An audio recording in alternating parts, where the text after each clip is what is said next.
Welcome to Three Blind Mike's podcast, sponsored by the Family Proud, Family Strong Network. Follow their journey as John J., the real hot rod, Cletrodamus, and Portis the Assassin deliver the bottom line on the greatest pop culture entertainment debates of then and now. The Three Blind Mikes won't know the topic of the show until the show begins, which surely will lead to an unscripted and uncensored good time. Now, let's go in blind on the road to nowhere. The one with Boris Karloff, I think. Oh yeah. Oh, that's a massive. The 1960s original. If you're pointing to that horrible, oh my God, is it awful?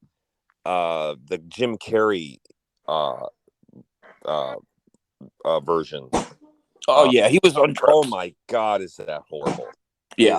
Well, yeah. That one. I mean, to call that one as a train wreck is really just disrespectful to train wrecks. It's funny how that didn't click because all the ingredients were there for a classic, guys. It was directed by Ron Howard, the brilliant Academy Award winning mind behind, Apollo 13, A Beautiful Mind, Parenthood, A Splash, all those films. The funniest man on the planet at the time, Jim Carrey. I mean, you're talking about the man who owned the 90s in terms of comedies, from Ace Ventura, Pet Detective, to Dumb and Dumber, to The Mask, to Liar Liar. And you've got a tremendous production design. Universal Studios, I think back in the time of its production and release in the year 2000, spent well over $100 million on it. And it was just, like you said, Portis, there was just nothing pure about it. It was so forced. It was so forced. With the movie. Forced.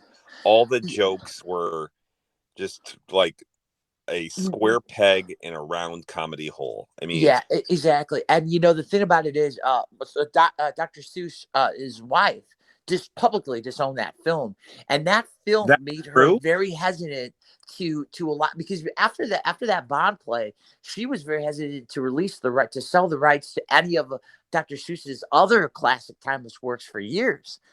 So yeah, it wasn't until I think Benedict Cumberbatch, the brilliant English actor of stage and screen, Sherlock Holmes, many a great performance. He did a reboot of the 1960s version a few years ago. I thought that was tremendous, called The Grinch, and that really recaptured the spirit of the original. Dr. Seuss's original vision for it. It was funny. It was fast paced. I didn't see that. Yeah, it's tremendous, guys. Max, it's a computer animated film. I highly recommend it. It's only like $85.90 minutes. I will say this: Damus is usually 100% wrong in his film review, but in this one, I think he's right. Yeah. Yeah. Well, it's Christmas. It's Christmas, bro. So everyone gets the gift on Christmas. Exactly. But Charlie Brown still gets the short end of the stick.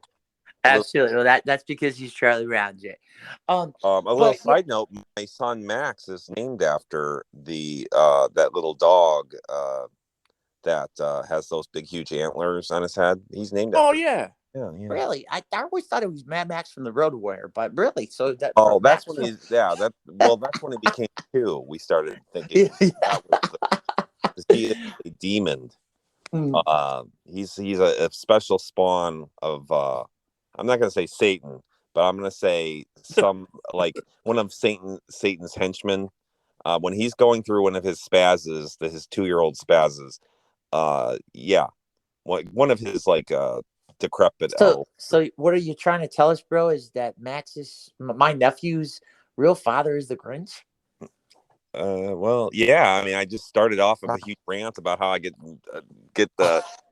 screwed over on the holidays with a nice sweater, which we just glossed over, by the way.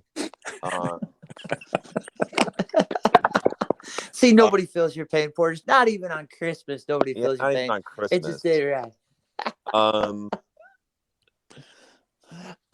But okay, here's a question though. This is the season for perpetual hope. This is the season of joy, of family. The universal love of each other. What for you? What is your most uplifting? What is your most uplifting Christmas memory of all time, whether it be pop culture wise or personal?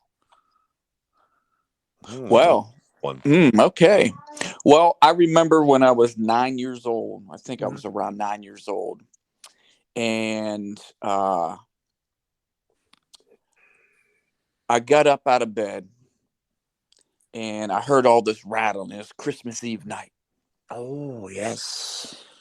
And I heard all this rattling, and I peek out my door, and I see my mama and my dad carrying all these presents down with a bunch of garbage bags, loads and loads and loads. And, usually, at that moment, it would hit Santa Claus as fake. I was so glad that I found out Santa Claus was fake, because I thought it was the stupidest thing ever in the world. And I went down that morning, and I told my mama and my dada, said, I know you guys bought these presents. You don't have to worry about lying to me anymore. And they were so relieved, too. They even got me extra presents. But the most important thing is, that was very uplifting, is I got a Darth Vader lightsaber. It was one of those flashlight ones, tube, and it lit up and everything. And I went around the house for days just like pretending to just kill a lot of things. Jay, I am your father. That's what he said. So yeah, that was my Santa Claus is not real. Only the dark side can bring you the true meaning and spirit of Christmas, young Jay. Follow me to freedom. Did you drink a 5 energy hour drink or whatever that is? I think I need that the darker choking mechanism right now. Yeah. A little choke like. You have failed me for the last time, Commander. I would say, but you're right though. That's tragic, Jay. When you find that first moment that you realize that the man in red, the man from the North Pole, he might not actually be a real person. That is traumatic, and we fight that. And I think for kids, Excuse me. I think there's some children listening to this broadcast right now. You dumbasses! Like, hello. Talk about leading people on the road to nowhere. We're leading them to a world on a road where there's no to the truth. Claus. What are we doing? Oh, okay, here's I got. The Three Blind Mics is sponsored by the Family Proud, Family Strong Network via YouTube and powered by the Digital Media Productions.